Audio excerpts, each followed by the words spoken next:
بسم اللہ الرحمن الرحیم۔ شیخ سعدی رحمۃ اللہ علیہ فرماتے ہیں کہ دو شخص آپس کی مخالفت میں اس حد تک پہنچ چکے تھے کہ ہر وقت ایک دوسرے پر حملہ کرنے کی سوچتے رہتے تھے۔ وہ ایک دوسرے کی شکل دیکھنے کے روادار نہ تھے۔ ایک دوسرے کی نظروں سے بچنے کے لیے انہیں آسمان کے نیچے جگہ نہ ملتی تھی۔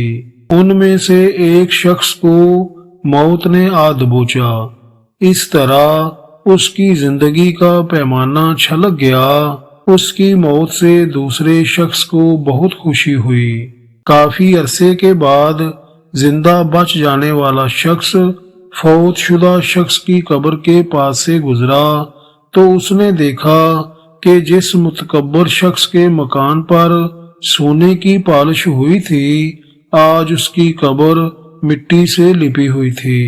غصے میں آ کر اس شخص نے مرے ہوئے اپنے دشمن کی قبر کا تختہ اکھاڑ ڈالا۔ اس نے دیکھا کہ تاج پہننے والا سر ایک گڑھے میں پڑا ہوا تھا۔ اس کی خوبصورت آنکھوں میں مٹی بھری ہوئی تھی۔ وہ قبر کی جیل میں قید ہو چکا تھا اور اس کے جسم کو کیڑے مکوڑے کھا رہے تھے۔ اس کا موٹا تازہ جسم پہلی رات کے چاند کی طرح دبلا ہو چکا تھا اور اس کا قد کاٹھ تنکے کی طرح باریک ہو گیا تھا۔ اس کے پنجوں اور ہتھیلیوں کے جوڑ الگ الگ ہو چکے تھے۔ یہ حالت زار دیکھ کر اس شخص کا دل بھر آیا اور اس کے رونے سے اس کے دشمن کی قبر کی مٹی تر ہو گئی۔ وہ اپنے کرتوتوں پر شرمندگی محسوس کرنے لگا۔ اپنے گناہوں کی تلافی کے لیے اس نے اپنے دشمن کی قبر پر لکھوا دیا کہ کوئی بھی شخص اپنے کسی دشمن کی موت پر خوش نہ ہو، کیونکہ وہ خود بھی زیادہ دن موت کے ہاتھوں سے بچ نہیں سکے گا۔ اس کی یہ بات سن کر اللہ کے ایک ولی کو رونا آ گیا۔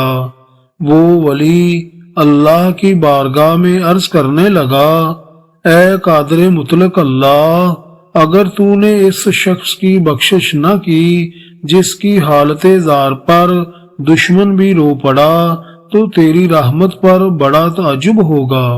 زندگی کا سبق 2 دن کی زندگی ہے۔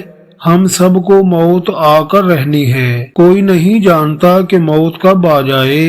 مرنے کے بعد ہمارا جسم بھی کسی نہ کسی دن ایسا ہو جائے گا کہ اسے دیکھ کر دشمنوں کو بھی رحم آ جائے گا۔